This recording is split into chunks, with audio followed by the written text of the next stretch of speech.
ലോക്സഭാ തെരഞ്ഞെടുപ്പിൽ ഇത്തവണ SDPI പിന്തുണ UDF നിരസിച്ചേക്കും. ഇത് സംബന്ധിച്ച് KPCC അധ്യക്ഷൻ K സുധാകരനും പ്രതിപക്ഷ നേതാവ് VD സതീശനും വരും ദിവസങ്ങളിൽ നിലപാട് വ്യക്തമാക്കും.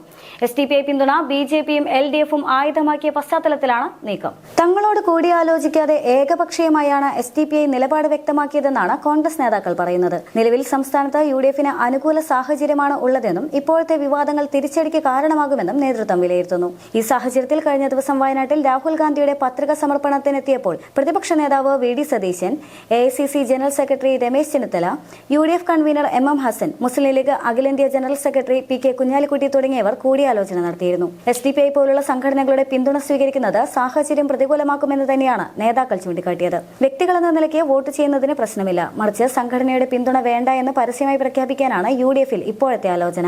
ലോക്സഭാ തെരഞ്ഞെടുപ്പിൽ കേരളത്തിൽ കോൺഗ്രസിന്റെ നേതൃത്വത്തിലുള്ള UDFിനെ പിന്തുണയ്ക്കുമെന്ന് കഴിഞ്ഞ ദിവസം SDPI സംസ്ഥാന പ്രസിഡന്റ് മൂവാറ്റുപുഴ അഷ്റഫ് മൗലവി വ്യക്തമാക്കിയിരുന്നു.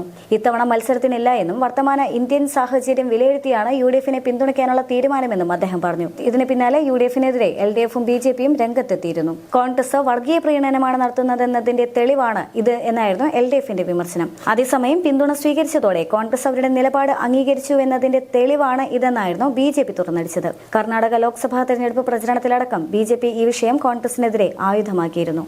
M5 news, Thiruvananthapuram.